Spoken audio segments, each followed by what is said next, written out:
اللہ تعالیٰ اپنے حبیب صلی اللہ علیہ وسلم کے صدقے ہماری آج کی حاضری قبول فرمائے۔ آج کی ہماری گفتگو کا جو موضوع ہے بالخصوص تو یہ ہے غازی ممتاز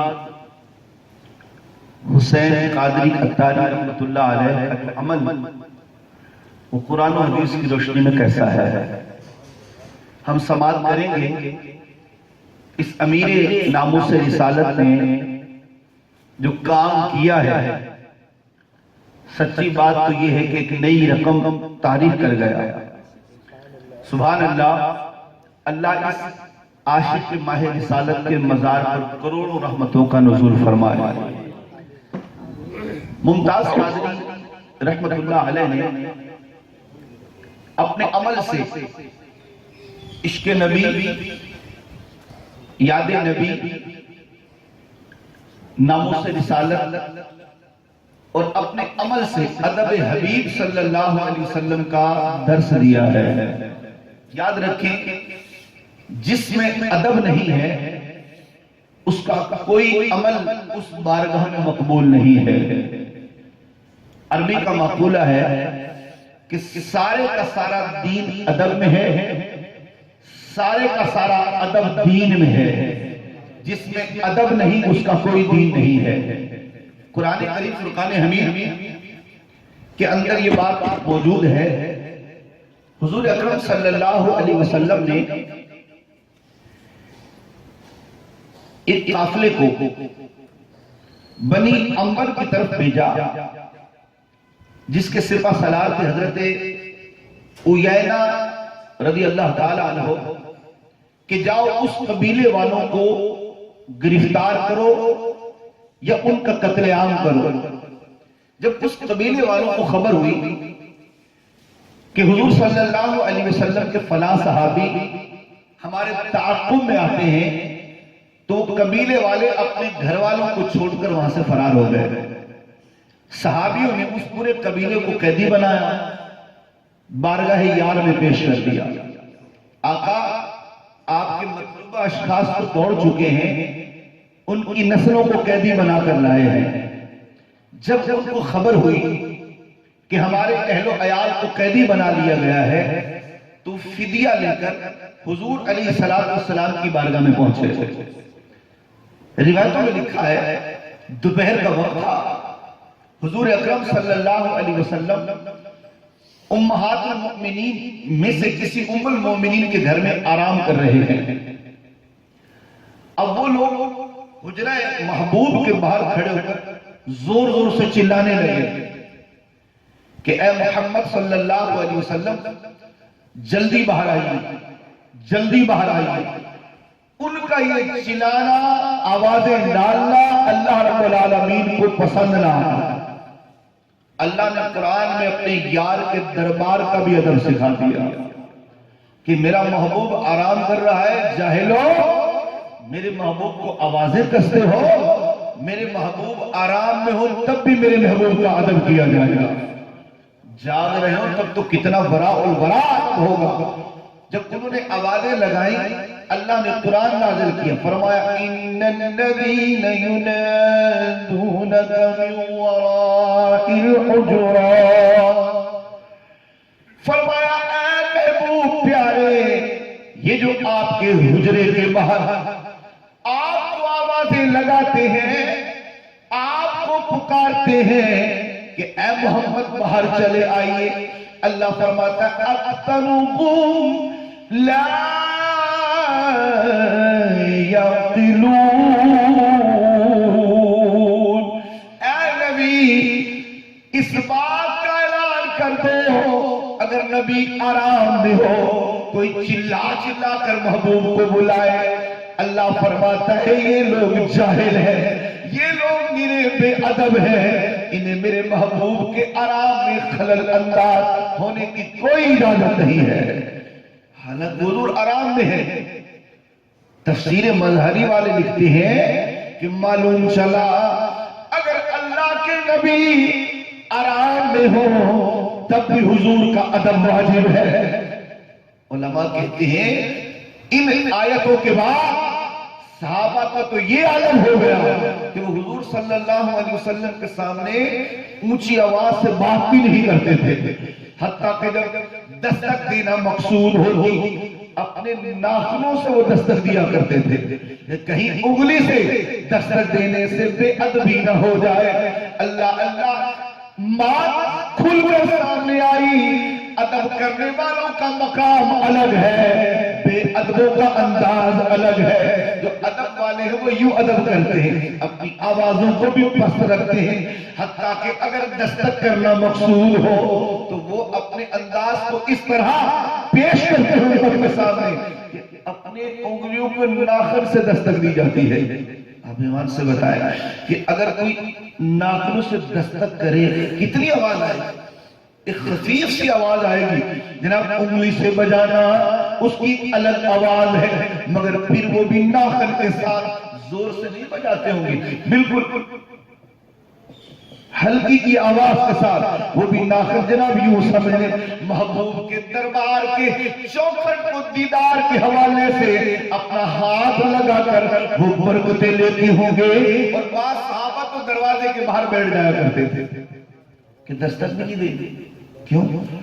محبوب جب آئیں گے تب دیدار کر لیں گے، آواز بھی نہیں لگائیں گے۔ تو اللہ رب العالمین نے ان آیات میں اپنے حبیب کا ادب سکھایا ہے، اور صحابہ کیسا ادب کرتے تھے۔ بخاری شریف پڑھ کر دیکھیں، علماء فرماتے ہیں کہ صلح حدیبیہ کے موقع پر عروہ بن مسعود یہ کافروں کی طرف سے صلح کے متعلق حاضر ہوا۔ عرب کا دستور ہے، اس وقت دستور یہ ہوا کرتا تھا جب عربی عرب سے ماتم کرتا تھا تو وہ اپنی انگلی اس کی داڑھی کے قریب کرتے تھے، اشارے کر کے یوں اس کی داڑھی کے قریب اپنا ہاتھ کرتے تھے اور پھر یوں باتیں کرتے تھے۔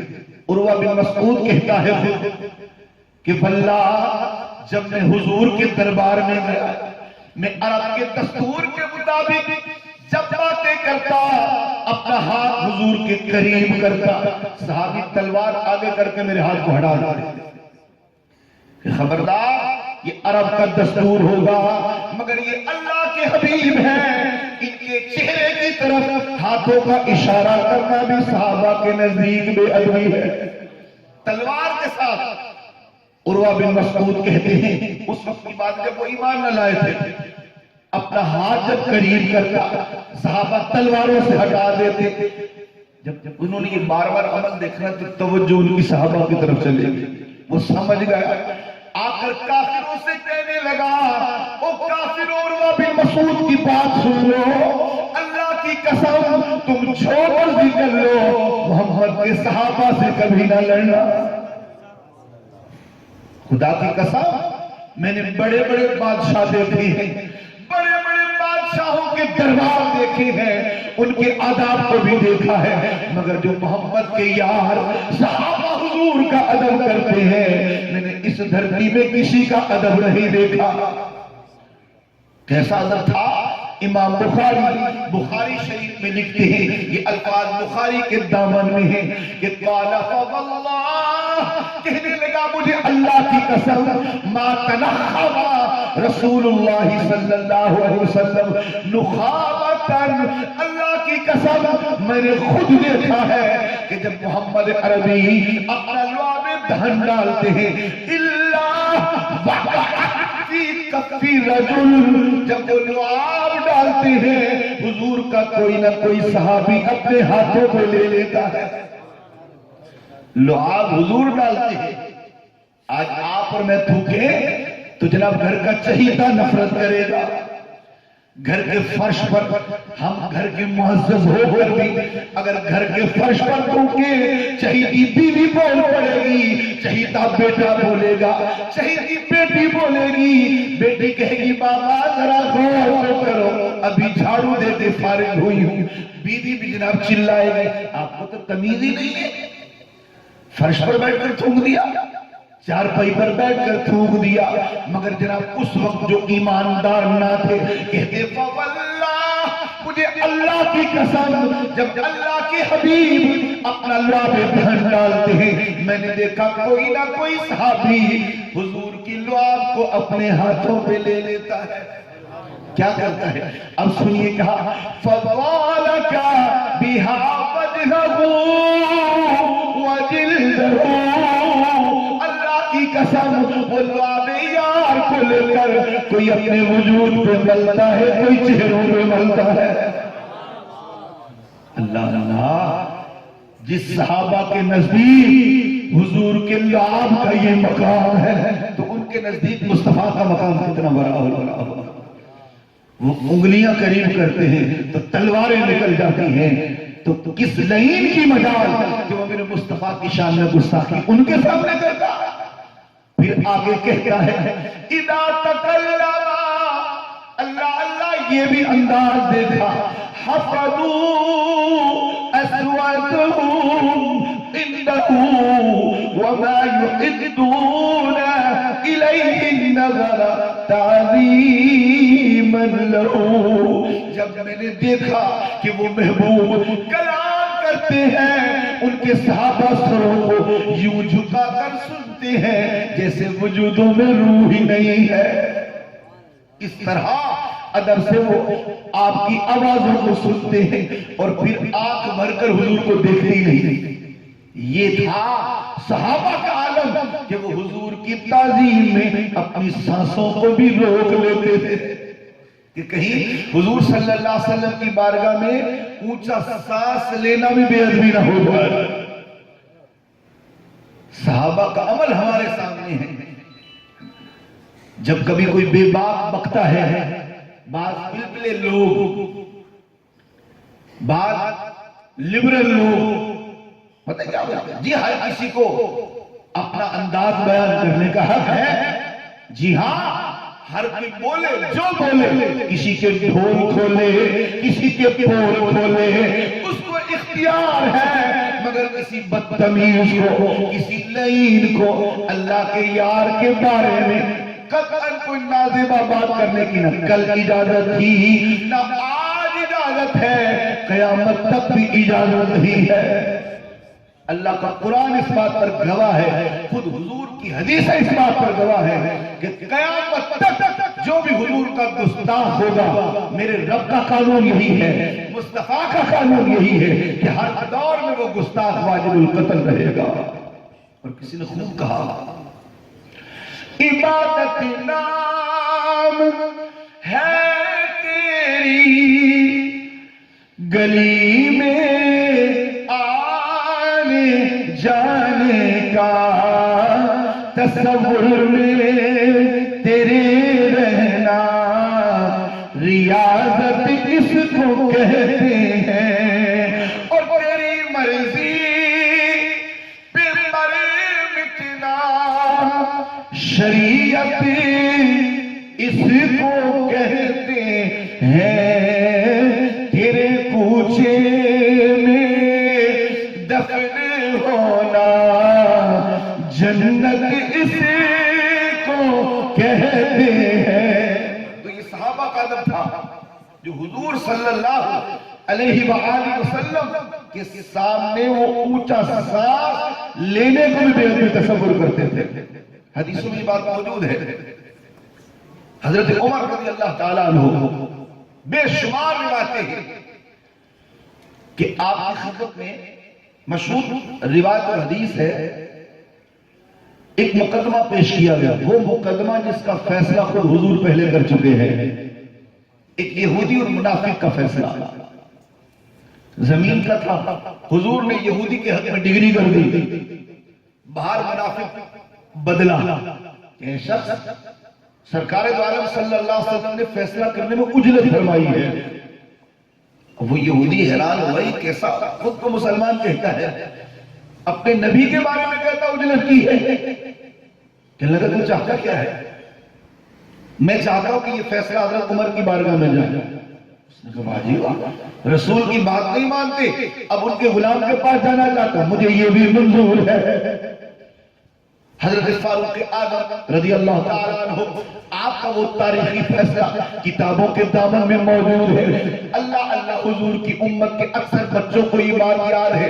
حضرت عمر کے سامنے یہ مقدمہ پیش کیا گیا.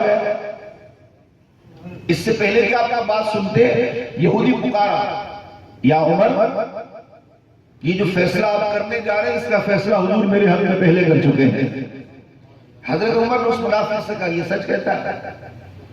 وہ جی چونکہ چنانچہ منافقوں کی پرانی عادت ہے کہ چونکہ چنانچہ میرا مطلب تو یوں ہوا تو وہ ہوا، میں یوں نہیں کہنا چاہتا تھا میں نے یوں کہہ دیا، چونکہ یوں ہوا تو چنانچہ یوں کر دیا.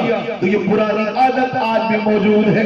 چونکہ چنانچہ کے سہارے بدتمیزیاں کرتے ہیں، گستاخیاں کرتے ہیں. یہ وہ چونکہ دراصل حضور نے جلد والی فرمائی. حضرت عمر نے کہا اچھا آپ حجرے میں گئے. بعض رہتے ہیں کہ آپ کا گھر کچھ ہٹ کر تھا، کسی جگہ پر جلوہ گر تھے. فرمایا رک جاؤ میں ابھی آیا. اپنے گھر میں تشریف فرما ہوئے ننگی تلوار لائے اور اتنی زوردار ماری کہ منافق کا سر گاجر مولی کی طرح کٹ کے تل سے جڑا ہو گیا. فرمایا لوگوں سن لو، جو میرے محمد عربی کا فیصلہ نہ مانے عمر کی تلوار اس کا فیصلہ کرے گی. شور مچ گیا کہ حضرت عمر نے ایک مسلمان کو قتل کر دیا. حضور صلی اللہ علیہ وسلم کی بارگاہ میں مقدمہ پیش کیا گیا کہ ایک مسلمان کو مارا گیا ہے، مگر اللہ کا قرآن گواہ ہے. اللہ نے فتویٰ دے دیا اے محبوب یہ سب جھوٹ بولتے ہیں، تیرے جو یار نے کیا وہ صحیح کیا ہے. کوئی بتائے کہ حضرت عمر پر کون سی حد لگی تھی؟ سرکار نے کون سا فیصلہ دیا تھا؟ منافق کو مارا تھا نا. حالانکہ وہ منافق نمازیں بھی پڑھتا تھا. ممتاز قادری نے کسی نمازی منافق کو نہیں مارا، کسی روزہ رکھنے والے منافق کو نہیں مارا. ایسا بدترین، ایسا لعین، ایسا جہنمی کتا اس کا بیٹا خود کہتا ہے، اس کا بیٹا خود لکھتا ہے کہ میرے باپ کثرت سے شرابی تھا، خنزیر کھاتا تھا، کبھی روزہ نہیں رکھا، کبھی کوئی نماز نہیں پڑھی، اور ایسا بدترین آدمی کہ میرے مصطفیٰ جان رحمت صلی اللہ علیہ وسلم کے ارشادات کو وہ کہتا تھا یہ تو میرا فضلہ ہے. استغفر اللہ. نگل کفر نواشد اس طرح بکتا تھا کہ یہ جو تم نے قانون بنا ڈالے ہیں تو میں عرض کرنا چاہتا تھا. حضرت عمر نے اس منافق کی گردن کاٹی. تاریخ گواہ ہے سرکار نے کوئی فیصلہ نہیں دیا بلکہ اللہ کے قرآن نے فیصلہ کیا. اے محبوب صلی اللہ علیہ وسلم یہ جو کر چکے ہیں اللہ آپ کے اس یار کو بری و ذمہ قرار دیتا ہے. تو تاریخ پڑھ کر دیکھیں صحابہ کا عمل بتاتا ہے کہ گستاخ رسول کو اس جہاں میں جینے کا کوئی حق نہیں ہے. اس قدر روایتیں بھری پڑی ہیں. ہم صرف اپنی تسلی کے لیے وہ نوری باتیں سنیں گے اور اس کے بعد ہم اس عاشق رسول کا ذکر خیر کرنا چاہتے ہیں کہ آج جس کی روح کو کائنات کا ہر مسلمان خراج تحسین پیش کر رہا ہے. خدا کی قسم وہ کام کر دیا، خود تاریخ کو حیران کر دیا. تاریخ لکھنے والا بھی حیران ہوگا کہ اے ممتاز قادری تیری جرأت کو سلام کہ پہلے تو دور الگ تھے، آج کے اس پرفتن دور میں وہ کام کر دیا اور پھر اعلان بھی کر دیا لوگوں میں نے یہ جو کام کیا مجھے اس کام پر فخر بھی ہے. سبحان اللہ. حضرت سیدنا صدیق اکبر رضی اللہ تعالیٰ عنہ دیکھیں ان کے ہاں حضور کا کتنا ادب تھا. کس نے حضرت ابو بکر صدیق سے پوچھا کہ اے ابو بکر رضی اللہ تعالیٰ عنہ آپ حضور کے خلیفہ ہیں؟ یقیناً وہ خلیفہ تھے.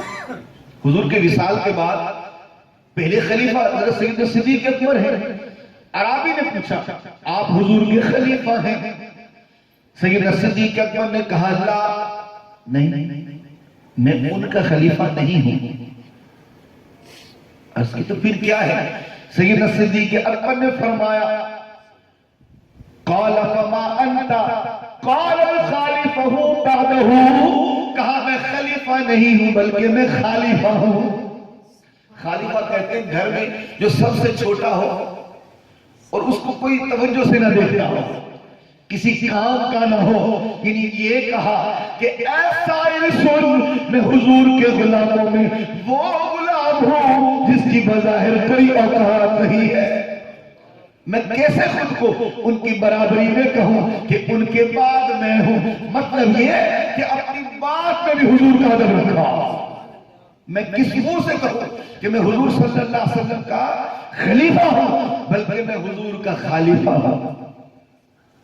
آپ نے ایک مرتبہ اپنے والد گرامی کو تھپڑ ماری، اس قدر زوردار تھپڑ ماری کہ روایت میں لکھا ہے کہ وہ زمین پر گرے۔ سرکار دو عالم صلی اللہ علیہ وسلم نے جب پوچھا، اے ابو بکر، آپ نے اپنے والد کو تھپڑ ماری؟ ہاں یا رسول اللہ۔ فرمایا لیما، کیوں ماری؟ عرض کی یا رسول اللہ، انہوں نے گفتگو میں آپ کے بارے میں گھٹیا لفظ کہے ہیں، آقا مجھ سے تو برداشت نہیں ہوا۔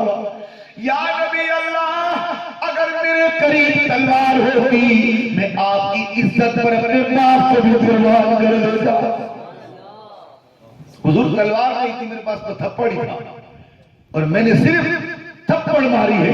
واللہ، اللہ کی قسم، اگر آپ کے ابو بکر کے پاس قریب تلوار ہوتی، حضور میں یہ نہ دیکھتا میرا باپ ہے، بس آپ کی نالین پر باپ کو بھی قربان کر دیتا۔ حضور نے یہ تو نہیں فرمایا کیا کہہ رہے ہیں۔ ایک نابینا مسلمان تھے، اس کی یہودی لونڈی تھی، سرکار دو عالم صلی اللہ علیہ وسلم کو بڑا بکتی تھی۔ اس مسلمان نے بڑا سمجھایا، نابینا تھے،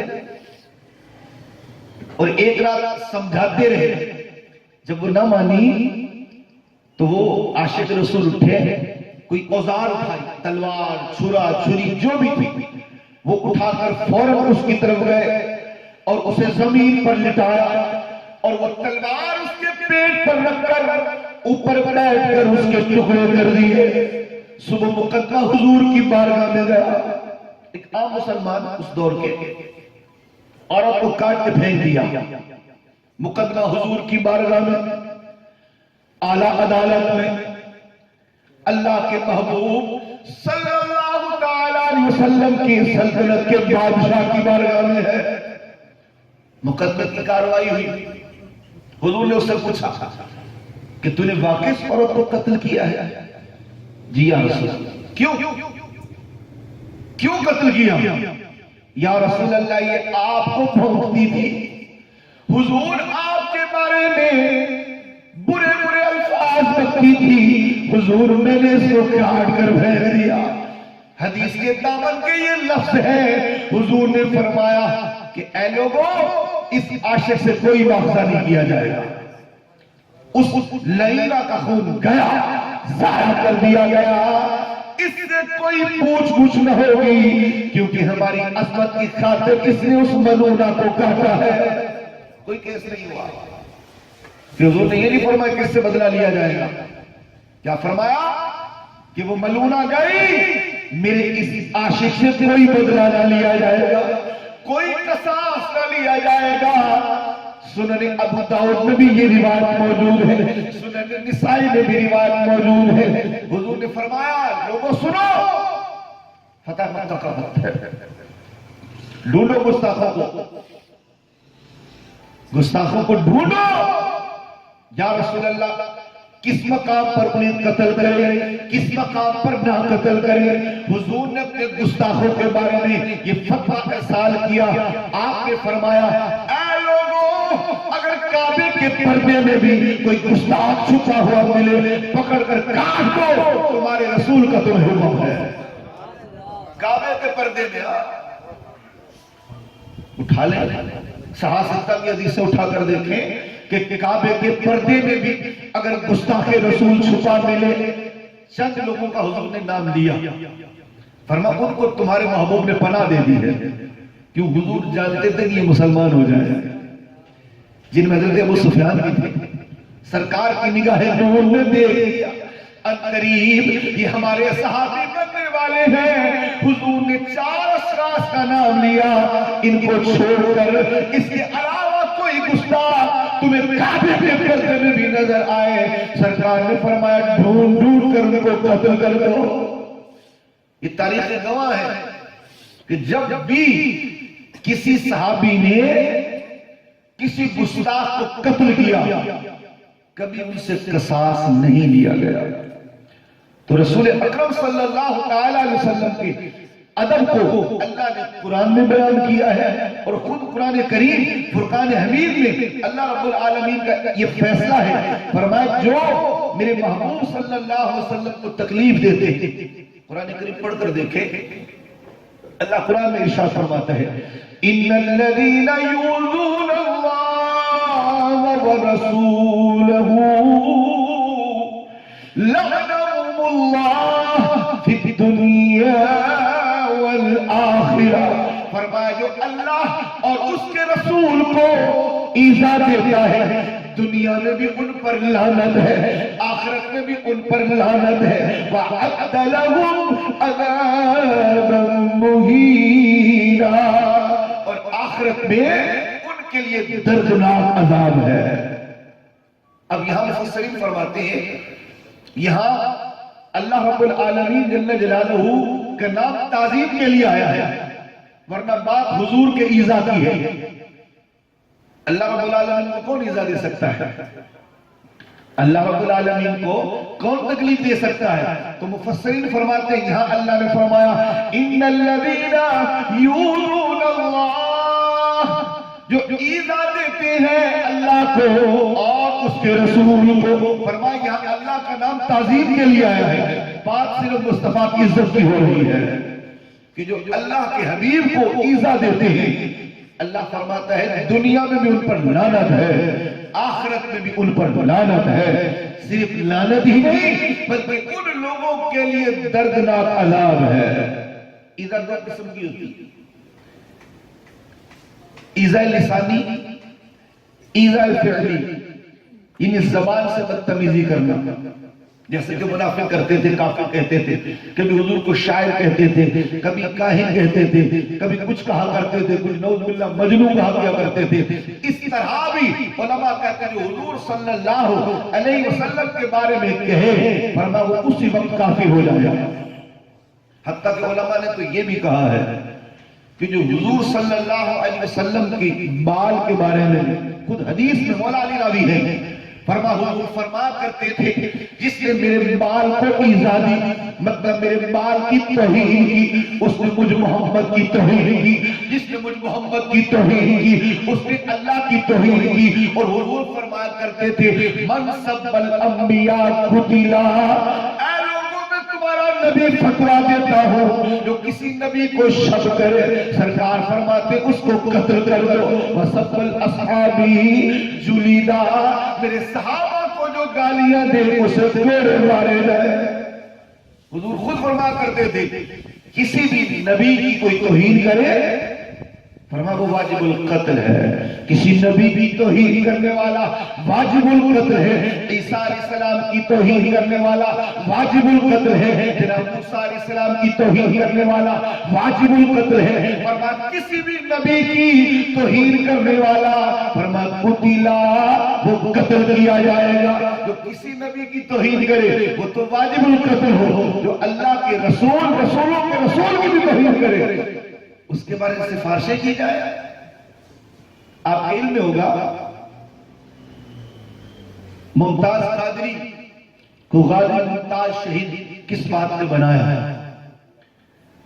آپ نے پڑھا ہوگا مگر میں بھی آپ کے سامنے پیش کرتا ہوں، کافی لوگ جانتے بھی ہیں کافی نہیں بھی جانتے، مگر سماعت کیجئے۔ علماء نے اس پر باقاعدہ رسائل میں لکھ دیے ہیں۔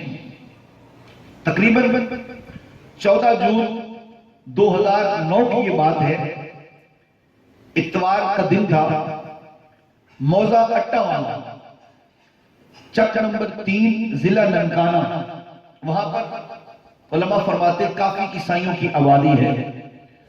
دیہاتوں کی عورتوں میں عادت ہے کہ وہ دیہاتوں کے حوالے سے فصلوں میں کام کرنے جاتی ہیں، باغوں میں کام کرتی ہیں اور محنت مزدوری کر کے اپنے گھر کا گزر بسر وہ کرتی ہیں۔ تو اس چک میں فالسے کے باغات بھی تھے. کچھ مسلمان عورتیں، اس میں ایک ملعونہ آسیہ مسیح یہ بھی تھی. یہ فالسے کے باغ میں فالسے چننے کے لیے مزدوری پر چلی گئی. اور عورتوں کی عادت ہے، دیہاتی عورتوں کی، کہ وہ دوپہر کا کھانا اپنے ہمراہ لے جاتی ہیں. مافیہ بی بی اور آسیہ بی بی یہ وہاں کے مسلمان عبدالستار کی دو بیٹیاں ہیں.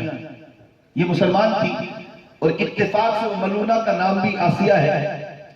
دوپہر میں جب کھانا کھانے لگے، وہ دو مسلمان بچیاں مافیہ بی بی اور آسیہ بی بی دختران عبدالستار، یہ دو مسلمان بچیاں اپنا کھانا کھا رہی تھی. وہ ملعونہ آسیہ مسیح اپنا کھانا کھا رہی تھی. اس ملعونہ نے ان دو مسلمان بچیوں کا گلاس اٹھا کر پانی پی لیا. اب مسلمان بچیوں نے دیکھا بھی کرسچن عیسائی ہمارے مذہب سے اس کا کوئی تعلق ہی نہیں، اور ہم مسلمان الحمدللہ اپنے دین کے وفادار ہیں. ہمیں اپنے دین سے پیار ہے، دینداری سے پیار ہے، اور دین کے احکام سے بھی پیار ہے. ہم کفر سے نفرت کرتے ہیں، ہم ہر اس کام سے نفرت کرتے ہیں جس میں اللہ اور اس کے رسول کی نافرمانی پائی جاتی ہے. تو ان مسلمان بچیوں نے اپنا وہ سالن والا برتن اسے دھو کر اس میں پانی پیا، اس گلاس کو ہاتھ بھی نہ لگایا. اب اس ملعونہ نے اس کو اپنی توہین سمجھا،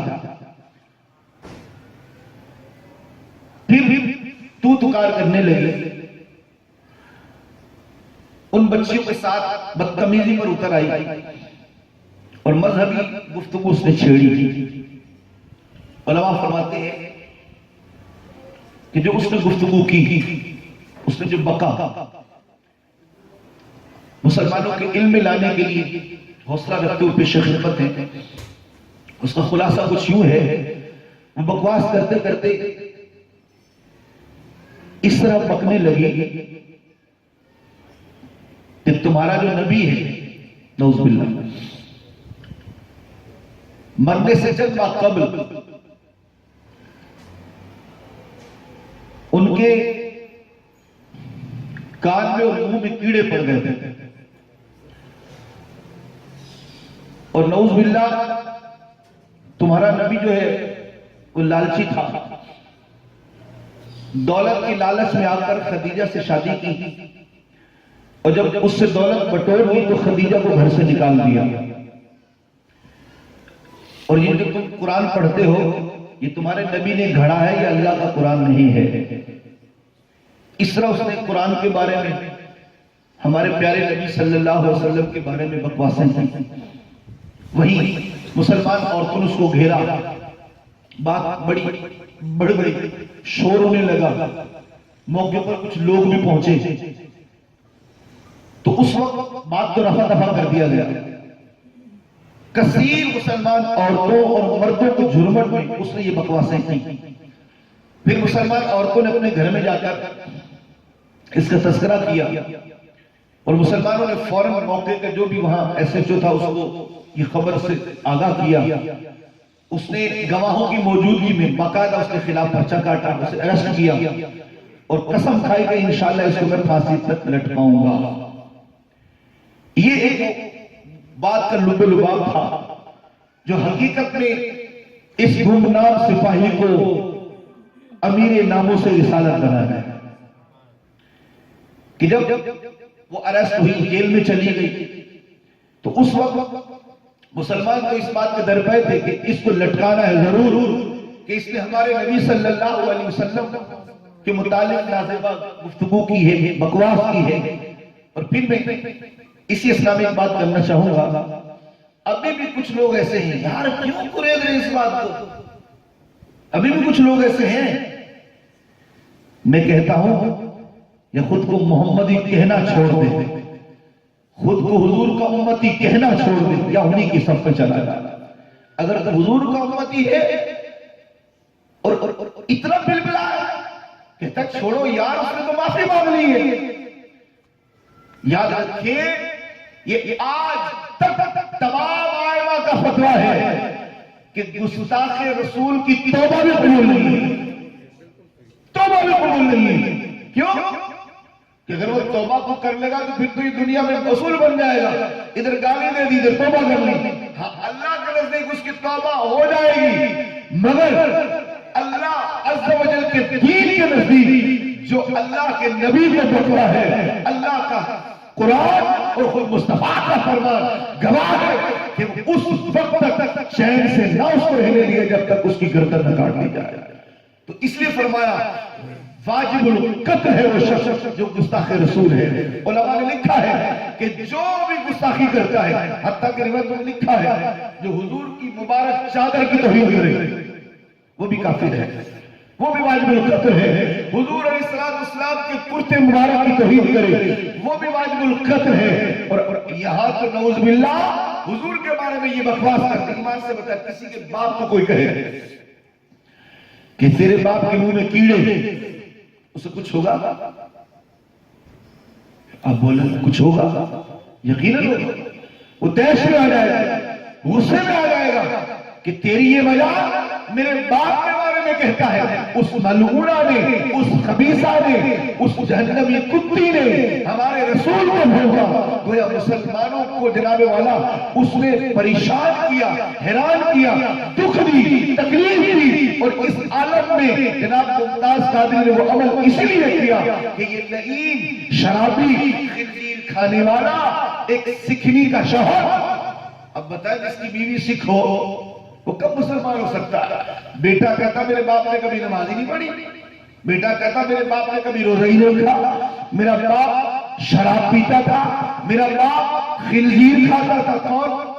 یہ شیطان بے تاثیر جسے دنیا سے سلیمان تاثیر کہا کرتی تھی، وہ شیطان بیٹا کہتا ہے شراب پیتا ہے، خنزیر کھاتا ہے، کبھی نماز نہیں پڑھی، کبھی روزہ نہیں رکھا۔ اب اس ظالم نے ٹھان لی، عیسائیوں سے وعدے کر لیے گھبراؤ نہیں، یہ شیطان تمہارے ساتھ ہے، میں اس ملعونہ کو آزاد بھی کروا لوں گا، اور یہ جو انہوں نے قانون بنا رکھا ہے یہ بھی صدر سے بات کر کے اس نے طے کر لیا تھا کہ کسی طرح اس کو بدل دیا جائے گا۔ اور جب کسی نے اس کو توجہ دلائی کہ تو کیا بکتا پھر رہا ہے، یہ تو اللہ کا قانون ہے کہ موذی رسول واجب القتل ہے، جو نبی کو توہین کرتا ہے، نبی کو گالی دیتا ہے، اسے قتل کر دیا جائے۔ یہ اللہ کا ارشاد بھی ہے، اس کے نبی کا بھی ارشاد ہے، جو انبیاء علیہ السلام کو گالیاں دے وہ واجب القتل ہے، نبی کو ایذا دے واجب القتل ہے، نبی کے بال کی توہین کرے واجب القتل ہے، نبی کی چادر کی توہین کرے واجب القتل ہے۔ اور وہ تو بک چکی ہے اور اقرار بھی کر چکی ہے، اور عدالت نے سزائے موت کا حکم بھی سنا دیا۔ کسی بات نہیں کرتا، تب اس نے بکواس کی۔ یہ ملاؤں کا گھڑا ہوا ہے کالا قانون ہے، یعنی اللہ نے کہا نبی کو تکلیف دینے والا اس طرح ہے، اسے بھی کالا قانون کہنے والا وہ بدتمیز جہنمی کتا جو واقعی جہنم میں پہنچ چکا ہے۔ اور پھر جب حضور کا فرمان سنایا گیا تو کہنے لگا یہ بھی کالا قانون ہے۔ شہید ممتاز قادری رحمت اللہ علیہ ان کی یادداشتوں میں یہ بات موجود ہے کہ لگا مارنے سے پہلے میں نے اس نے یہ سب پوچھا، او مردود تو نے یہ بکواس کی ہے کہ یہ قانون کالا قانون ہے؟ وہ کہنے لگا قانون کی کالے قانون، یہ تو میرے شرک ہے، نعوذ باللہ، یعنی یہ جو تم توہین رسالت ایکٹ C-285 کا بنا رکھا تم لوگوں نے، یہ میرا فضلہ ہے، پخانہ ہے، اللہ کی پناہ، اللہ کی پناہ۔ ایسے شخص کو مارا ہے ممتاز قادری نے، اور پھر کتنا کرم ہوا عاشق رسول پر۔ کل تک ہم غازی علم الدین شہید رحمت اللہ علیہ کی قصے بیان کرتے تھے، اللہ کی قسم آج جہاں بھی جاؤ ممتاز قادری کے قصے چلتا ہے۔ کیوں؟ کام وہ انوکھا کر گیا، وہ کام کیا، دنیا کو حیران کر دیا۔ جناب والا میڈل کلاس کا ایک سپاہی، ایک گن مین، کوئی بظاہر کوئی اتنی بڑی پوسٹ بھی نہیں ہے، مگر ماننا پڑے گا عشق رسول میں یہ طاقت ہے، سپاہیوں کو بھی جناب امیر بنا دیتی ہے۔ خود ممتاز قادری کہتے ہیں خدا کی قسم اس کام کے بعد جو مجھ پر کرم ہوئے میں بیان نہیں کر سکتا۔ وہ خود کہتے ہیں اللہ اللہ، فرمایا میں جب جیل میں ہوں، اے لوگوں جیل مجھے جیل نظر نہیں آتی، خود لکھتے ہیں وہ کمرہ جو 8x6 کا بالکل مختصر سا کمرہ ہے، فرمایا میرے مرشد کی دعاؤں سے، میرے مرشد کی نگاہ کرم سے، آپ کو پتہ ممتاز قادری کون تھے؟ کہتے میں 16 سال کی عمر میں امیر دعوت اسلامی حضرت علامہ مولانا محمد الیاس عطار قادری کا میں بیعت ہوا. کہتے میں 6 سال کا تھا، میں نے دعوت اسلامی والوں کو دیکھا، سفید لباس، سر پر سبز امامے، لبے لباب پیش خدمت ہے. ممتاز قادری رحمت اللہ علیہ فرماتے واللہ جب میں ان عاشقان رسول کو مدنی حلیے میں دیکھتا، سبز امامے میں دیکھتا، سفید کرتے میں دیکھتا، کہتے میرا دل کہتا تھا یہ آسمانی مخلوق ہے، یہ کچھ فرشتے اترے ہوئے ہیں. میرا دل گواہیاں دیتا. فرمایا پھر میں 8 سال یا 7 سال کی عمر میں مجھے بھی عشق لگا، میں نے بھی مدنی حلیہ اپنا لیا، سب امامہ رکھا، میں نے سفید کپڑے پہنے. ممتاز قادری کہتے ہیں میں اسلامی بھائیوں کے ہمراہ میں محفل نعت میں جانے لگا، پھر میں بھی کہتا میں بھی فرشتہ بن گیا.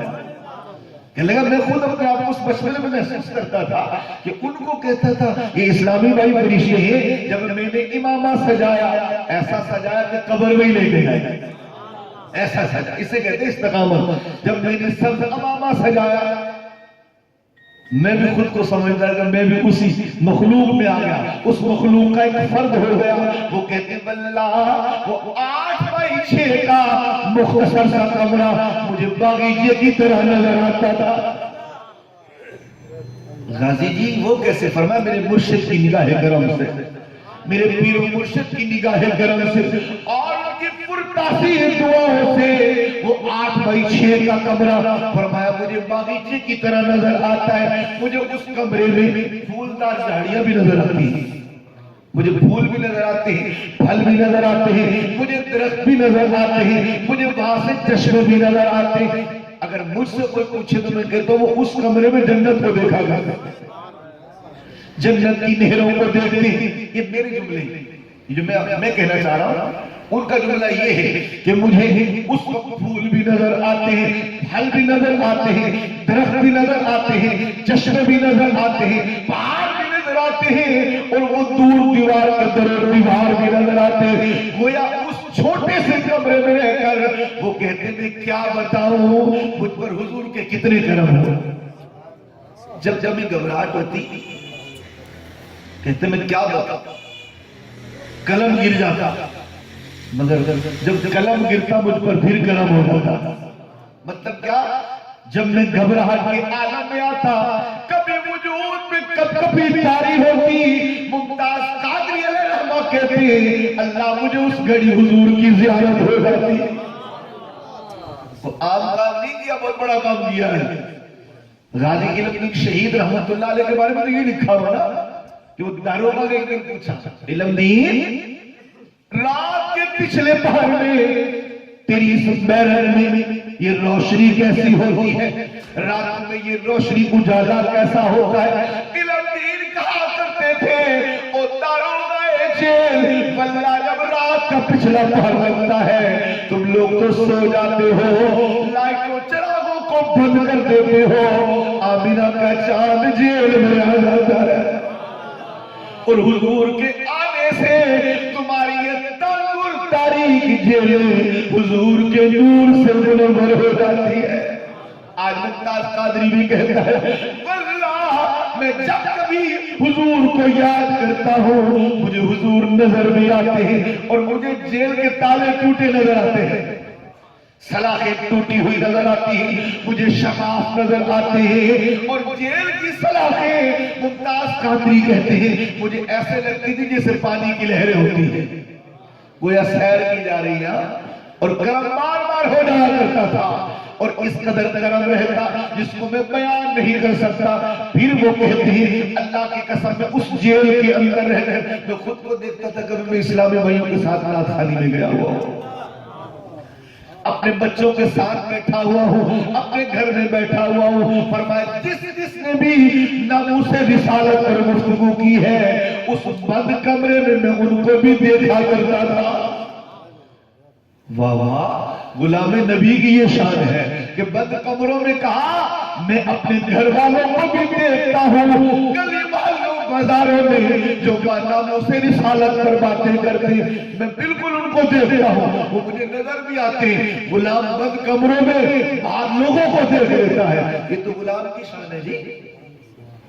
تو میرے نبی کا مقام کتنا، حضور کی شان کتنی ہوگی، میرے نبی کی آن بان کتنی ہوگی۔ تو ممتاز قادری نے اس لعین کو مارا ہے جس نے میرے محبوب صلی اللہ علیہ وسلم کی توہین کی ہے، اور یہ اعلان کر دیا کہ سن لو وہ طاقتیں جو میرے دین کو مٹانا چاہتی ہیں، میرے وطن کو مٹانا چاہتی ہیں، خبردار یہ مت سمجھنا کہ علم دین مزار میں چلا گیا ہے، گلی گلی تمہیں علم دین ملے گا، کوئی بول کر تو دیکھے۔ آج غور کریں آپ، ممتاز قادری کا ناموس رسالت پر جان دینے والوں میں پاکستان کی تاریخ میں 27واں نمبر ہے۔ اس سے پہلے کتنے عاشقوں نے حضور کی ناموس پر جانے دی ہیں، اور وہ سارے پاکستانی ہیں۔ کچھ سمجھیں، ممتاز قادری نے میں فکر دی ہے کہ دنیا میں جب بھی کوئی فتنہ اٹھتا ہے ہر کوئی اپنے اپنے انداز کے مطابق بولتا ہے، مگر جب نام نبی پر کوئی بات کرتا ہے ساری دنیا خاموش ہوتی ہے، صرف پاکستان بولتا ہے، ساری دنیا خاموش ہوتی ہے، کوئی نہیں بولتا۔ نام نہاد دین کے ٹھیکیدار بھی خاموش، وہ خطے بھی خاموش جہاں ہماری عقیدتوں کے مرکز ہے۔ یہ سعادت حاصل ہے کہ اللہ اللہ ناموس رسالت کا کل بھی پاکستان نے پہرا دیا تھا، آج بھی پاکستان پہرا دیتا ہے، قیامت تک پاکستان پہرا دے گا۔ اور معلوم چلا کہ پاکستان ہے انہی کا جو ناموس رسالت پر جان دینا جانتے ہیں۔ یہ کسی ایرا ویرا کا ملک نہیں ہے، یہ ملک سچے عاشقان رسول کا ہے، وہ جنہوں نے حضور کے نام پر اللہ اللہ اپنی گردنوں کو قربان کیا ہے، اپنی آنوں بانوں ٹھاٹ باٹ کر قربان کیا ہے۔ غازی ممتاز نے پھر کر کے بتایا، خبردار مت سمجھنا کہ حضور کے غلام جو ہے وہ ختم ہو چکے ہیں، آج بھی ان کے نام پر مرنے کا جذبہ زندہ ہے۔ اور دیوانے نے سچ کہا، بتلا دو گستاخ نبی کو غیرت مسلم زندہ ہے، ان پر مر مٹنے کا جذبہ کل بھی تھا اور آج بھی ہے، ان پر مر مٹنے کا جذبہ کل بھی تھا اور آج بھی ہے۔ تو معلوم چلا یہ وطن ناموس رسالت پر جان دینے والوں کا کل بھی تھا اور آج بھی ہے۔ آپ دیکھیں جب بھی عاشقان رسول کو چیک کرنا ہوتا ہے نا، وہ طاقتیں جو کل سے آج تک ہمارے دین کی مخالف ہے اور وہ طاقت جو ہمارے وطن کی مخالف ہے، وہ کوئی نہ کوئی شوشہ پاکستان میں چھوڑتے ہیں۔ کیوں چھوڑتے ہیں؟ وہ چیک کرنا چاہتے ہیں کیا کوئی اب بھی غازی موجود ہے۔ الحمدللہ غازی نے پھر سے اعلان کر دیا کہ ہاں قیامت تک ہر دور میں اگر یزید کا وجود آئے گا تو حسین ضرور آئے گا، ضرور یزید کا سر کچلنے کے لیے اللہ نے حسین کو پیدا کیا ہے۔ اگر فرعون کا وجود ہے تو رب نے موسیٰ کا بھی وجود بنایا ہے۔ ہر دور میں جب یزید سر اٹھائے گا کوئی نہ کوئی حسین کا چاہنے والا ضرور آئے گا۔ اور دنیا میں یہ رقم بتا گیا، رقم کر گیا کہ کسی گستاخ کو نہ کل جرت تھی نہ آج جرت ہے، قیامت تک اگر کوئی گستاخی کرے گا تو اس کی زبانیں یوں کھٹی جائیں۔ اور الحمدللہ ہمارا غازی ممتاز ہمیں پھر سے بیدار کر گیا ہے اور ہم نے ان کی روح کے ساتھ کچھ وعدے بھی کر دیے۔ جی ہاں، خراج تحسین بھی پیش کرنا، صرف نعروں والا نہیں، عملی بھی انشاءاللہ۔ کیا کہ اے ممتاز قادری رحمت اللہ علیہ، آپ نے جس مشن کو شروع کیا تھا انشاءاللہ جب تک ہم زندہ جاری رکھیں گے کسی گستاخ رسول سے قطعاً کبھی ہاتھ نہیں ملائیں گے، کسی گستاخ رسول سے کبھی دوستی نہیں کریں گے، اور اگر کسی نے ہمارے سامنے گستاخی کی خدا کی قسم ہم عہد کرتے ہیں اللہ نے توفیق دی تو ہم بھی اس کی گردن کو کاٹیں گے۔ اب صرف نعروں تک نہیں رہنا، عمل کے میدان میں بھی آنا ہے کہ ممتاز قادری نے جہاں عشق کیا ہے عشق اپنایا بھی ہے کہ وہ آخری وقت سب باتیں آپ کو پتہ ہے کہ آخری وقت میں کیا وصیت کر رہے ہیں کہ میری 3 وصیتیں اور دارواس۔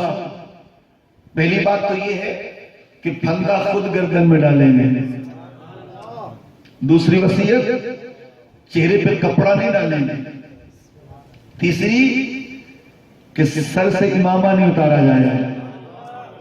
سبحان اللہ، یعنی یہ بتا دیا اگر عشق کا دعویٰ کرتا ہے تو سچا عاشق میں بن جاتا، عمل والا عاشق من، عمل والا۔ اس میں وصیتیں بہت ساری کر کے گئے، آخری ان کی وصیت یہی تھی کہ اے عاشق ہمیشہ باوضو رہا کر، کہ جو باوضو رہتا ہے نا کبھی اس کی نماز جماعت بھی ترک نہیں ہوتی، کبھی جماعت بھی ترک نہیں ہوتی۔ تو ایسا عاشق رسول کہ جس نے عمل سے بھی الحمدللہ ہمیں دعوت دے کر گیا ہے، فکر بھی دے کر گیا ہے کہ سن لو عشق تب سچا جب اس حبیب علیہ السلام جس کے عشق کا دعویٰ کرتے ان کی تابعداری بھی کرو۔ سبحان اللہ، ان کی یادداشتوں میں ایک کتاب میں مارکیٹ میں آ چکی ہے، میرے پاس بہت پرانی کتاب ایک ہے، جب انہوں نے عمل کیا تھا ان کی سیرت پر مفتیان کرام نے کتاب موٹی سی لکھ ڈالی تھی، اور اس میں بچپن سے یہ یاد رکھیں جو چنے ہوئے لوگ ہوتے ہیں وہ بچپن سے سعادت مند ہوتے ہیں، جو چنے ہوئے لوگ ہوتے ہیں نا وہ بچپن سے سعادت مند ہوتے ہیں۔ کہ غازی ممتاز کہتے ہیں میں چھوٹی سی عمر سے مسجدوں میں آتا جاتا تھا، 6 سال کی عمر میں میں نے عاشقوں کو دیکھا، 7 سال کی عمر میں میں نے خود امامہ بنایا، اور الحمدللہ میں 8 سال 10 سال کی عمر میں نعت خواں بن گیا، اور جب کبھی اسکول جاتا انگلش کا سبق مجھے یاد نہیں ہوتا تھا، 10 دن تک میں زور لگاتا تھا، ایک نعت کبھی سن لیتا اسی وقت یاد ہو جاتی تھی، اور جب کبھی انگریزی کا سبق اپنے اساتذہ کو سنانے جاتا نہیں آتا تھا اس کی جگہ نعت سنا کے چلا آتا۔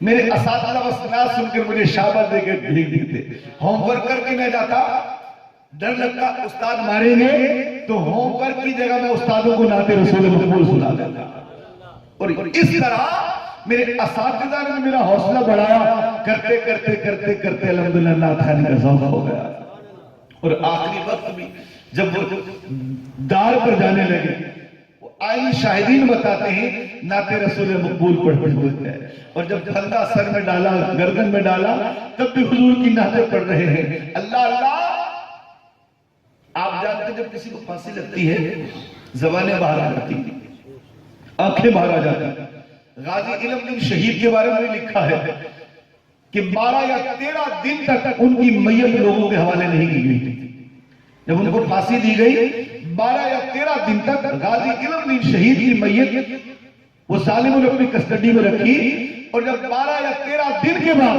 غازی علم دین شہید کی میت عاشقوں کے ہاتھ میں لگی تو چہرہ ویسے سلامت تھا۔ تو یہاں بھی وہی ہوا، سبحان اللہ، جس عالم میں گئے تھے بس فرق اتنا تھا، پہلے آنکھیں کھلی ہوئی تھی اب آنکھیں بند تھی۔ وہ کیا کہتے ہیں نا کہ الٹی چال چلتے ہیں دیوانگان عشق، آنکھیں بند کرتے ہیں دیدار کے لیے۔ وہ جیلر کہتے ہیں جب وہ جلدی سے نکلے نا، ہم نے کہا کہ ممتاز اتنی جلدی 5 منٹ تو رہتے ہیں نا، کہ یار چھیڑو نہیں، وہ دیکھو حضور آئے ہوئے، سرکار کھڑے ہیں، مجھے روکو نہیں۔ باپ بھی کہتا ہے آخری لمحوں میں ہم نے عاشق کو یوں دیکھا ہے کھجوریں کھا کر زمزم پی کر کہتے بابا روزہ میں نے رکھ لیا ہے، افطار اپنے یار کی بارگاہ میں کروں۔ سبحان اللہ۔ تو آج وہ جناب مڈل کلاس کا ایک سپاہی وہ کام کر گیا، آج اپنے خطبے میں ان کے نام کر رہا، اپنے خطبے، اپنی تقریریں، اپنی جناب والا عالم، اپنے انداز،